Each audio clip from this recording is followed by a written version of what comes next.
Olá, gente, bom dia. Bem-vindos a mais uma aula de Cálculo 1, a aula de número 45. Na aula de hoje, vamos ver a versão da regra de substituição para integrais definidas.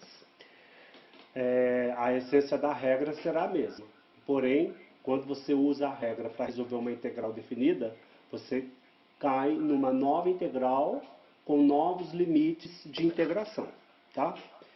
Então, mais precisamente, isso é o Teorema 6. Contínua no conjunto imagem da função g, IMG, né, que a gente usa essa notação aí para representar o conjunto imagem. Então, a integral de a a b do f de g de x vezes g' de x é igual à integral de f de u du de g de a até g de b. Né? Daí a importância, né? Você vê a importância de você exigir que a f seja contínua no conjunto imagem. Por quê? Porque você vai calcular a integral da f no domínio g de a, g de b, né? No intervalo de extremos g de a, g de b.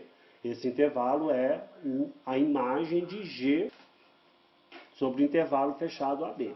Tá? Então, daí a importância de f ser contínua no conjunto imagem de G, porque aqui nesse lado direito da equação, você precisa calcular a integral da função f no conjunto imagem de G. Então, vamos fazer a demonstração. A demonstração é bem rápida, bem simples, basicamente o que a gente viu lá quando a gente demonstrou o Teorema 5, né, que foi a regra de substituição, porém aqui agora a gente vai ter os limites de integração para a gente trabalhar aqui nas integrais. Então, seja fona uma primitiva qualquer da f', a gente já viu no Teorema 5 que a derivada em relação a x da função f de g de x é o f' de g de x vezes g' de x. Tá? E esse f'ão' de g de x, como f'ão' é igual ao f', já que o f'ão é uma primitiva da f', então isso fica igual ao f' de g de x vezes g' de x. Isso é consequência da regra da cadeia. Tá? Então essa equação aqui, a gente já viu ela lá no Teorema 5. Estamos repetindo ela aqui, e como a gente viu lá no Teorema 5, é uma consequência da regra da cadeia. Aqui nesta passagem, nós vamos usar o quê? O teorema fundamental do cálculo, né? Porque a gente sabe que quando o f'ão é uma primitiva da f', então essa função aqui, ó, f'ão de g de x, vira uma primitiva da função f' de g de x vezes g' de x, já que a gente acabou de ver que a derivada dessa função f'ão posto com g é a f' posto com g vezes g'. Então, aqui usando o teorema do cálculo, isso vai ser a primitiva dessa função avaliada nos extremos a e b. E como a primitiva é a função f'ão de g de x, então isso equivale a calcular o f'ão de g de x, de acordo com o teorema fundamental do cálculo, nos extremos x igual a a até x igual a b.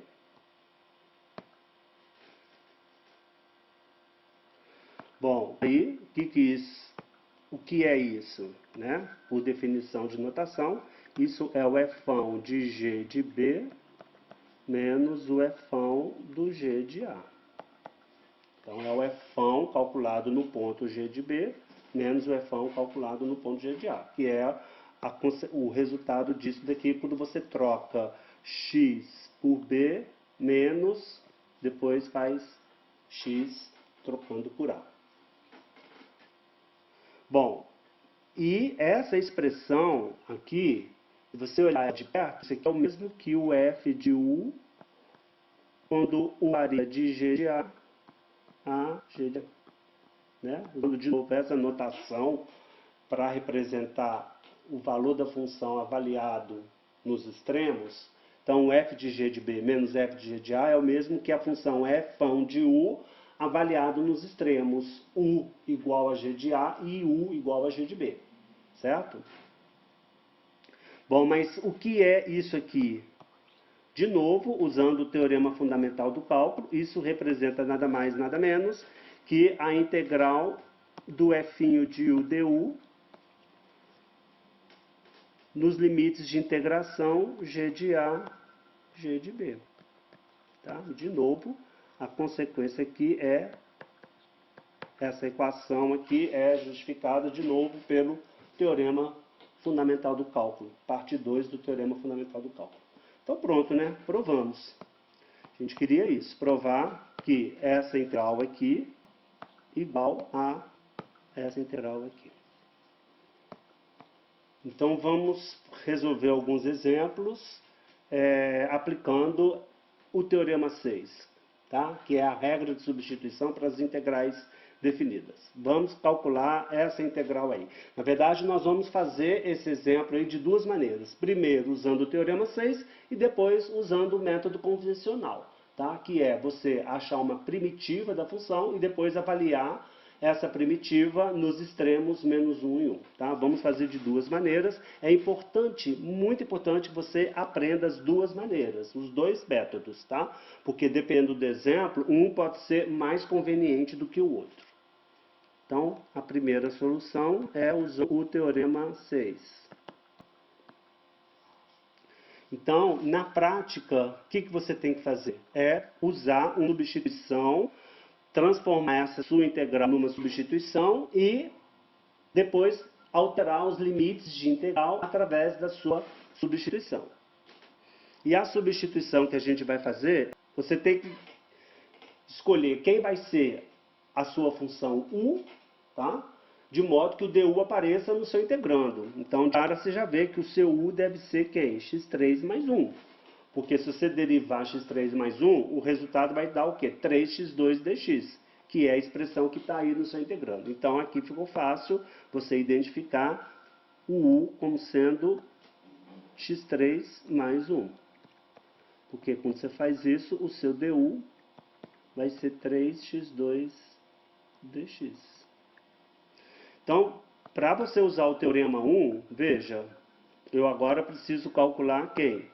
O g de A e o g de B. Tá? Veja que o U, o que você chama de U, é a sua função g de x, né? E o g' de x é o seu du. Então, na hora que você faz a mudança de variável, você vai alterar também os seus limites de integração. O que era A e B, agora vai virar o quê? G de A e G de B. Tá? E o G de A é quem? É o U quando você faz o x igual a A. E o G de B vai ser de novo o U quando você fizer o x igual a B, lá na sua expressão. Então, quem você chamou de U é a sua função G de x. Que no caso aqui é quem? É x3 mais 1. Então, agora você vai calcular o G nos extremos. Quem é o A? O A aqui é menos 1. Isso é o A. E o 1 é o B. Então, você vai calcular o U nos extremos A e B. Então, você vai fazer o quê? Na expressão U, você vai fazer o x igual a menos 1. Então, daqui você tira aqui o U, que é o G de menos 1. Vai ser quem? Menos 1 elevado a 3 mais 1, que é 0, né? E quando você fizer o x igual a 1 na sua expressão G de x, então você vai obter o seu novo limite de integração, que é o G de 1, que vai ficar 1 elevado a 3 mais 1, que é 2. Então, de acordo com o teorema 6, a sua integral, vou chamar essa integral de I. Então, a sua integral, usando o teorema 6, vai ficar como? Agora vai ficar a integral na nova variável U, como você fez a sua substituição U igual a x3 mais 1, então isso vai ficar raiz de U, né? E o 3,2 dx, que é o seu du. Então, isso vai ficar a raiz de u du nos novos limites de integração, que é o g de A e o g de B. No meu caso, o g de 1, que é 0, e o g de menos 1, que é 0, e o g de 1, que é 2. Então, virou uma integral u variando de 0 a 2. Então, sua integral, veja, você mudou a expressão dentro do integrando e mudou também os limites de integração. E agora é só resolver essa nova integral definida, tá? Que é o mesmo que a integral de 0 a 2 de u elevado a 1 meio du usa a regra da potência, então isso vai ser u elevado a 3 meios sobre 3 meios. Agora é u de valendo de 0 a u valendo 2. Então você mudou também os seus limites de integração. Continua. Isso é igual a 2/3 de u elevado a 3 meios, u variando de 0 a 2. E aí o próximo passo é você substituir o u pelos novos limites de integração. Então vai ficar 2 elevado a 3 meios menos 0 elevado a 3 meios. Faz as contas e aí você vai encontrar como resposta 4 raiz de 2 sobre 3. Agora, vamos fazer de novo os cálculos pelo nosso segundo método de resolução, tá? Aqui a gente vai, antes de calcular a integral definida, vamos achar a primitiva da função integrando, né? A gente já fez isso, né? A gente vai usar a mesma substituição. x3 mais 1 chama de u, 3x2 dx é o du, que está lá no integrando, portanto, a primitiva vai ficar, a substituição vai ficar a integral de raiz de u du, cuja primitiva é 2/3 de u elevado a 3 meios mais uma constante arbitrária de integração. E aí, como a gente viu, você pode considerar essa constante arbitrária de integração igual a zero. Em outras palavras, você pode considerar a primitiva principal, porque quando você aplica o teorema fundamental do cálculo, essa constante de integração ela fica sem efeito, ela será cancelada de todo jeito. Então, para simplificar, você considera a primitiva principal, que no caso é 2/3 de u elevado a 3 meios, e aí você volta com a variável antiga, x, então volta a substituir o u por x3 mais 1, então fica 2/3 de x3 mais 1 elevado a 3 meios. Agora você usa então a primitiva principal, 2/3 de x3 mais 1 elevado a 3 meios, com x variando de menos 1 a 1. Tá? Então, fazendo as contas, isso vai ficar igual a 2/3. Agora você faz, né? X igual a 1 na expressão, vai ficar o quê? 1 ao cubo mais 1 elevado a 3 meios, menos, quando você faz x igual a menos 1, então fica menos 1 ao cubo mais 1 elevado a 3 meios. Então, isso fica igual a 2/3. Aqui vai dar 2 elevado a 3 meios. E aqui menos 1 mais 1 dá 0. Então, fica menos 0 elevado a 3 meios. Ou seja, que é o mesmo 4 raiz de 2 sobre 3. Tá? Então, comparando as duas formas de solução, na primeira solução, você faz a substituição e altera os seus limites de integração. Os limites que eram menos 1 e 1, após a substituição, viraram 0 e 2. Então, você faz a mudança de variável e continua seus cálculos nessa nova variável. Né? Para isso, você vai ter que fazer a alteração nos limites de integração e aí você continua seus cálculos nessa nova variável até chegar na sua resposta. No método tradicional, você primeiro faz a mudança de variável, acha a sua expressão, resolve a sua integral na nova variável e depois volta com a variável antiga, né? Então, você volta a substituir o u por, aqui no meu exemplo, eu voltei a substituir o u por x3 mais 1. Então, você volta com a sua expressão na variável antiga, porque agora você vai resolver a sua integral original, que é em x. Então, você usa a sua expressão, a primitiva que você encontrou em x, e substitui o x pelos limites de integração originais, que são menos 1 e 1. Isso vai te levar, obviamente, na mesma resposta. Tá? Aí a pergunta que fica: qual é o jeito mais fácil entre estes dois? Bom, isso depende do exemplo que você está lidando, trabalhando. Tá? Fazer a substituição completa inclusive os limites de integração, que é aplicar o Teorema 6, muitas vezes é mais rápido do que o método convencional, que é você encontrar a primitiva na variável original e depois substituir pelos limites originais de integração, né?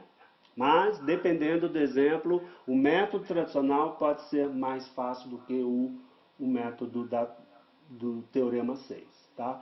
Mas eu, particularmente, na maioria das vezes, eu uso o Teorema 6. Mas eu vejo muitos alunos usando o método convencional, que é achar a primitiva e jogar nos limites antigos lá de integração. Mas, enfim, é importante, não quero incentivar nenhum método em detrimento do outro. É importante que vocês saibam os dois e é importante que vocês apliquem os dois. Vamos então fazer mais exemplos. Vou fazer usando já o Teorema 6, que é a substituição completa. Então, eu vou, aqui está na cara, né? É óbvio que você tem que chamar de U o 3x, que é uma expressão linear, lembra? Quando a substituição dá uma função linear, então o du é o dx a menos de constante, tá? Que é o que vai acontecer aqui, né? Então, você fazendo u igual a 3x, o du é 3dx.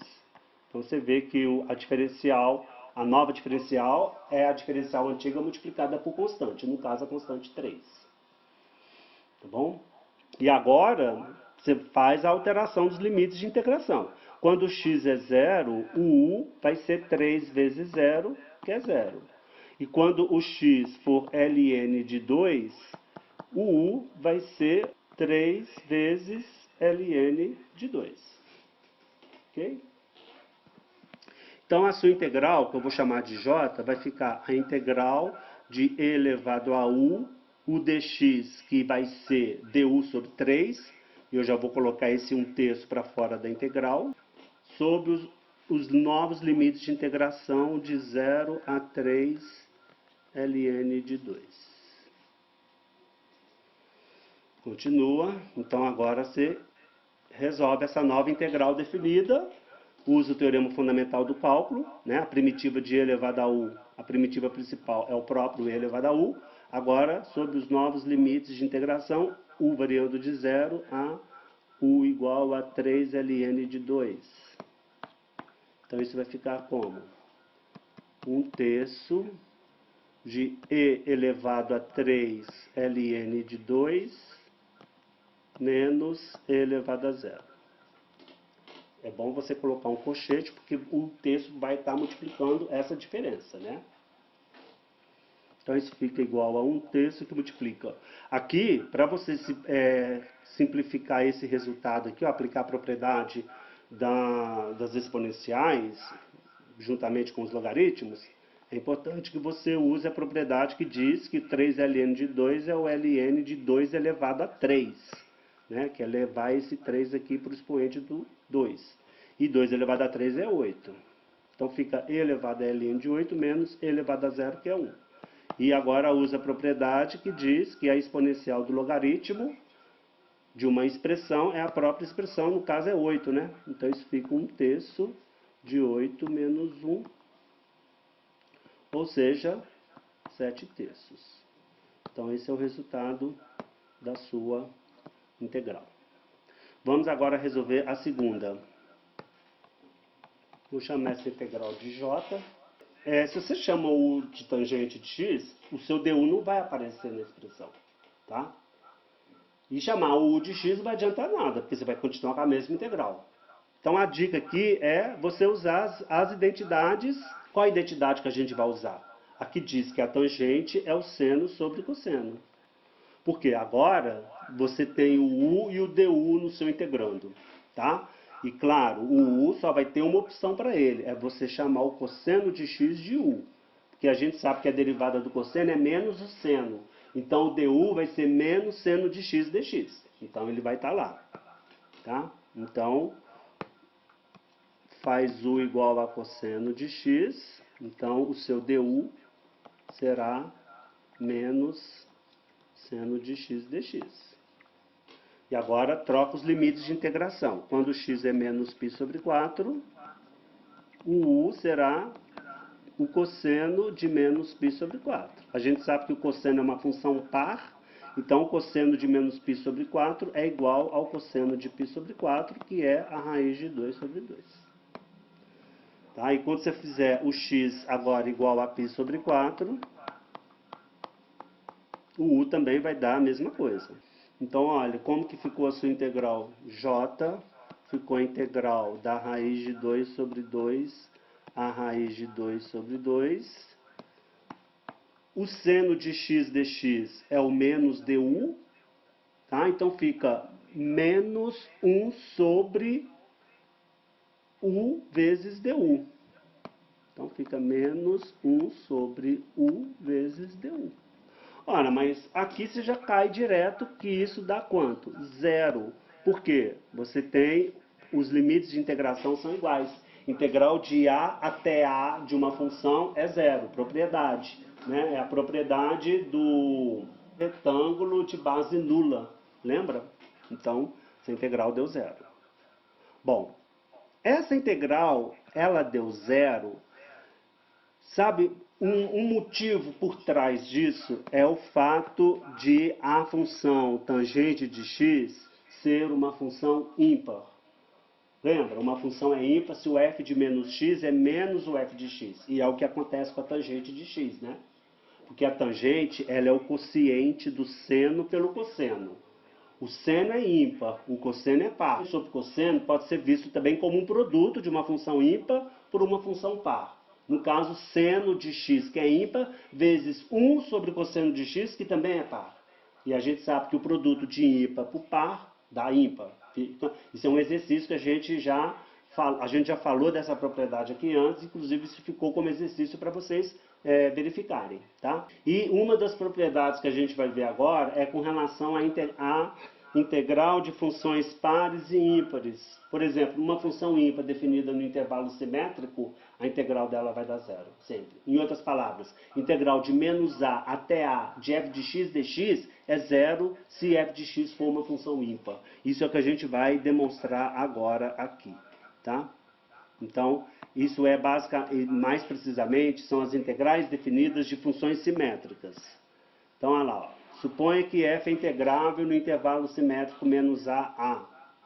Se o f for par, então a integral de menos a até a do f de x dx vai ser duas vezes a integral de 0 até a do f de x dx. E se f for uma função ímpar, então a integral de menos a até a de f de x dx vai ser zero, sempre. Tá? Vamos fazer a prova desses resultados. A prova ela é bem tranquila, bem simples. Tá? Então vamos fazer a prova. Veja que na demonstração, na hipótese do teorema, a gente está supondo f integrável. Tá? Mas a nossa demonstração a gente vai fazer para o caso em que f é contínuo, que é uma condição mais forte. Tá? Ser integrável é uma condição mais fraca, que é o que a gente diz, né? Exige menos da função ser integrável. Ser contínua você está exigindo mais. Tá? Então é uma condição mais forte. Tá? A gente vai fazer a prova para o caso em que f é contínua, justamente por ser uma prova bem simples, bem tranquila e que está de acordo com o nível desse curso. Para o caso em que f é integrável, a demonstração ela já é mais complicada e isso vocês vão ver num curso de cálculo mais avançado, que é um curso de análise, por exemplo. Na demonstração do item A, a integral de menos a até a, eu estou supondo que f de x é par, tá bom? E eu vou separar essa integral como soma de duas outras, inserindo o zero entre menos a e a. E vou aplicar aqui a regra da aditividade. Então a gente sabe que a integral de menos a até a é igual a integral de menos a até zero, mais a integral de zero até a. Eu inseri um terceiro ponto aqui entre menos a e a, que é o zero, e óbvio que o zero está lá, porque eu estou num intervalo que é simétrico. Tá? E agora vou analisar essas duas integrais aí. Na primeira integral, eu vou inverter a ordem dos limites de integração. Isso equivale a multiplicar a integral por menos 1. Então vai ficar menos a integral de 0 a menos a do f de x dx. Mais a segunda integral Agora, nessa primeira integral, eu vou fazer uma substituição. Tá? Eu vou chamar de u o menos x. Então, nessa substituição, o du vai ser quem? Menos dx. E agora eu vou mudar os limites de integração. Já que eu estou fazendo uma substituição, os limites de integração serão alterados. Então, quando eu faço x igual a zero, o u vai ser quem? Menos zero, que é zero. E quando eu faço x igual a menos a, o u vai ser quem? Vai ser menos x, que é menos menos a, portanto, a. Então, essa integral vai ficar como? Menos a integral o zero. O x igual a zero virou u igual a zero. E o x igual a menos a virou u igual a a. O x virou menos u, tá? Porque agora eu estou fazendo essa substituição aqui. E o dx agora virou o quê? Menos du. Então fica assim, a primeira integral. Mais a segunda integral, que é a integral de 0 até a do f de x dx. Agora continua. Bom, aqui, nessa passagem, veja, menos du vezes menos 1, que é o sinal que está lá na integral, vai ficar mais du. Então fica integral de 0 até a de du. E agora eu vou usar o fato de que f é uma função par. O que isso significa? Que o f de menos u é igual ao f de u. Tá? Aqui a justificativa é, pois, f é uma função par. Então, de novo, essa primeira integral vai ficar como? Como a gente viu, menos vezes menos du dá mais du. Então, fica integral de 0 até a, e o f de menos 1 se troca por f de u. E menos vezes menos du dá du. Então, fica integral de 0 a de f de u du, mais integral de 0 a do f de x dx. Agora, gente, observa, lembra quando eu falei que a variável de integração é uma variável artificial, é uma variável muda? Então, você usar integral de 0 até a do f de x dx ou integral de 0 até a de f de u du dá na mesma. Ou seja, trata-se da mesma integral. Em outras palavras, trata-se da área abaixo do gráfico de f de 0 até a. Então, isso representa o quê? 2 vezes a integral de 0 até a do f de x dx. Tá? Então, tá aí. Como a gente queria demonstrar. O item B, eu vou deixar para vocês fazerem como exercício. Tá bom? A demonstração é inteiramente análoga, só que agora você vai usar o fato da função ser ímpar. Ou seja, que o f de menos x é menos o f de x. Então o procedimento vai ser o mesmo. Você vai separar em soma de duas integrais. E na hora de você fazer a substituição na primeira integral, fazendo o u igual a menos x, aqui você vai usar o fato da função ser ímpar.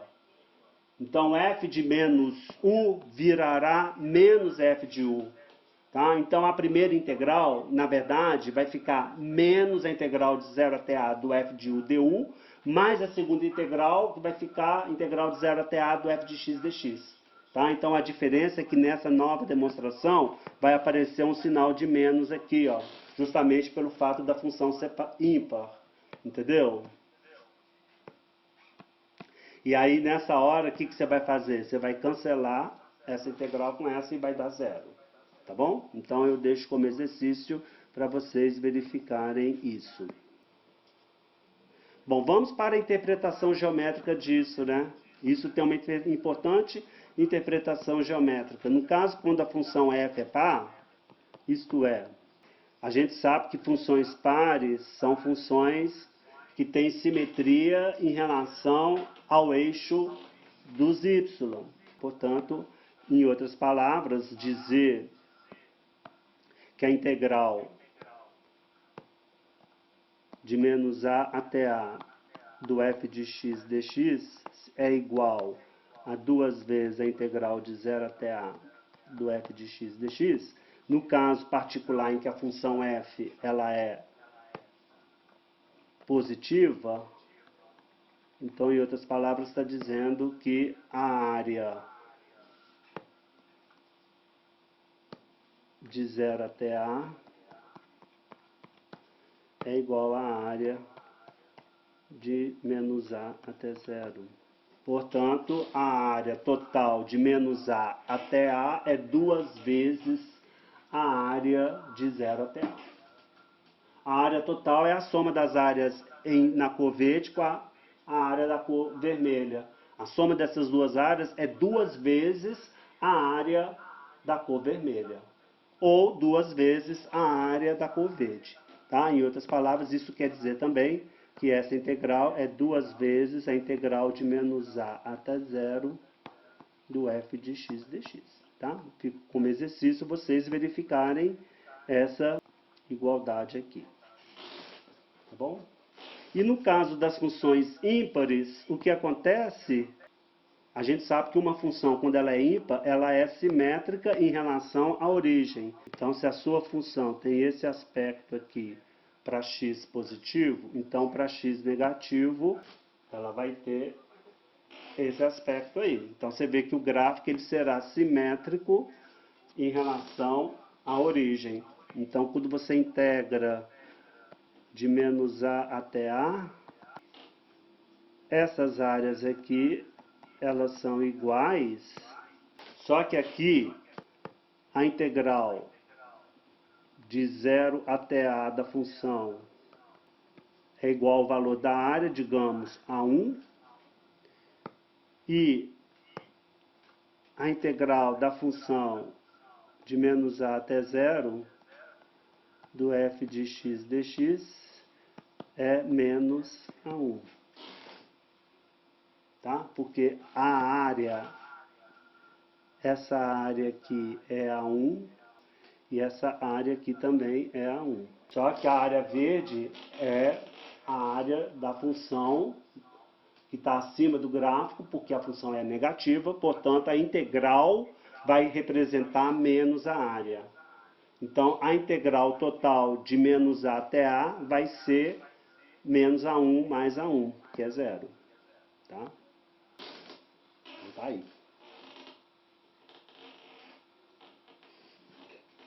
Por isso que no nosso exemplo lá da tangente de x, deu 0, né? Porque a tangente de x, se você olhar para o gráfico dela, vamos olhar para o gráfico da tangente de x entre menos π sobre 2 e π sobre 2. Lá você está calculando a integral de menos π sobre 4 a π sobre 4. A gente sabe que a tangente de π sobre 4 é 1 e a de menos π sobre 4 é menos 1. Então, por que deu 0? Porque aquela integral corresponde à integral de 0 a π sobre 4, mais a integral de menos π sobre 4 a 0. E como a função ela é ímpar, então o gráfico dela é o quê? É simétrico em relação à origem. Tá? Então, aqui você tem a área é A1. Aqui também é a mesma área, só que aqui a integral de 0 a π sobre 4 é igual a A1, e aqui a integral de menos π sobre 4 a 0 é menos o valor da área. Como a área é A1, então a integral é menos o valor da área, portanto, ela é negativa, né? Então, quando você faz a integral de menos π sobre 4 a π sobre 4, vai ficar A1 menos A1, que é 0. Aplicando esse resultado aí, vamos calcular essas duas integrais. Vou calcular a primeira integral, vou chamar essa integral aqui de I. Essa função aqui do integrando, f de x, note que ela é uma função par, né? Veja, polinômios que só têm termos cujos expoentes são pares, tá? Aí, no caso, quais são os termos? O x4, que é expoente par, o menos 4x2, que também é expoente par, e o 6, que você pode ser visto como 6x0, que também é expoente par. Então, soma de monômios de expoente par são funções pares. Por quê? Porque quando você calcula o f de menos x, isso dá o próprio f de x, justamente pelo fato dos expoentes serem pares. Então, quando você troca x por menos x, isso não vai mudar em nada. Você vai continuar o f de x. Então, f é par. Se o f é par, então essa integral I vai ser 2 vezes a integral de 0 a 2. E nessas horas você simplifica bastante seus cálculos, né? Porque trabalhar com o limite de integração igual a zero é uma maravilha, né? Porque anula tudo. Onde é x, você taca zero, vira zero. Quando é um número diferente de zero, você tem que fazer os cálculos, fazer as contas. Então isso fica 2 vezes. Agora você pega a primitiva do polinômio, é fácil, né? x5 sobre 5, menos 4x3 sobre 3, mais 6x, com x variando de 0 a 2. Então faz as contas. Não esquece de multiplicar por 2, tá, gente? Porque você está considerando a função par, então você tem que multiplicar por 2. Então isso fica 2 vezes, aí se você substituir o x por 2, vai ficar 32 quintos, menos 2 elevado a 3, 8, vezes 4, 32 terços, mais 6 vezes 2, que é 12. E é aquilo que eu falei, né? Na hora que você troca o x por 0, dá 0. Se você tivesse que fazer o valor da função em menos 2, você teria que efetuar essa conta aí, só que ela acaba aparecendo 2 vezes, justamente pelo fato da função ser par. Então, se você faz as contas aí, você conclui que isso dá 232 sobre 15. Vamos agora fazer o outro. Chamar essa integral de j. Veja, a função do integrando é uma função ímpar, tá? Porque a tangente de x é ímpar e a secante ao quadrado de x é par, né? Porque a secante de x, pela sua definição, ela já é par, porque secante é o inverso do cosseno, e o cosseno é par. Então a secante também é par. Secante ao quadrado, com mais razão ainda, é par, porque você está elevando a uma potência de expoente par. Tá? Agora, produto de ímpar por par dá ímpar. Então a tangente de x secante ao quadrado de x é uma função ímpar. Vou deixar como exercício para vocês verificarem. Então, pronto, né? J, que é a integral de menos π sobre 3 a π sobre 3, vai ser igual a 0. Você nem precisa se dar o trabalho de calcular a integral, porque você sabe que a sua função...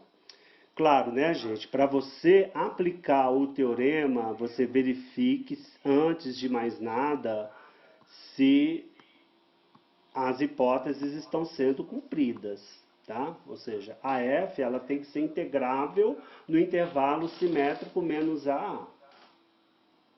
Entendeu? Então, a função ela tem que estar, acima de tudo, estar definida neste intervalo. Você tem que tomar muito cuidado com isso para não cair em armadilhas. Porque, por exemplo, a função 1 sobre x é uma função ímpar, mas não podemos aplicar o teorema 7 para resolver essa integral aí, por exemplo. Tá? Então, cuidado com as armadilhas. 1 sobre x é uma função ímpar, o intervalo é simétrico, é de menos 1 até 1, mas você não pode aplicar o teorema. Por quê? Porque a sua função 1 sobre x não está definida no intervalo menos 1. Tá? A exigência é que ela seja integrável, mas para ela ser integrável, ela tem que ter, acima de tudo, ela tem que estar definida no intervalo. Tá? E a 1 sobre x não está. 1 sobre x tem problema no zero, e o zero está no intervalo menos 1, 1. Tá? Se você olhar para o gráfico da função 1 sobre x, o ponto x igual a zero não faz parte do domínio da função. Tá? Então você não pode aplicar o teorema 7. Então, mesmo que a função seja ímpar, você não pode, porque o zero não está dentro do intervalo. onde a função tem que estar definida, que é o intervalo simétrico de menos A a A. Tá? Então, muita atenção nessas horas. Na hora de você for aplicar o teorema 7, fique atento a isso. Tá? Verifique se a sua função está definida no intervalo menos A a. Intervalo fechado menos A a. Tá? Tem que ser integrável e tem que estar definida no intervalo todo. Se tiver algum ponto onde essa função não está definida, então pronto, esquece o teorema 7, você não pode aplicar. Mesmo que seja uma função par ou ímpar, ok? Bom, então é isso, gente. Terminamos esse assunto aqui, tá? E na próxima aula a gente vai falar de um novo assunto, tá bom? Que é o de funções hiperbólicas, um assunto novo na área. Então, um abraço a todos e até mais.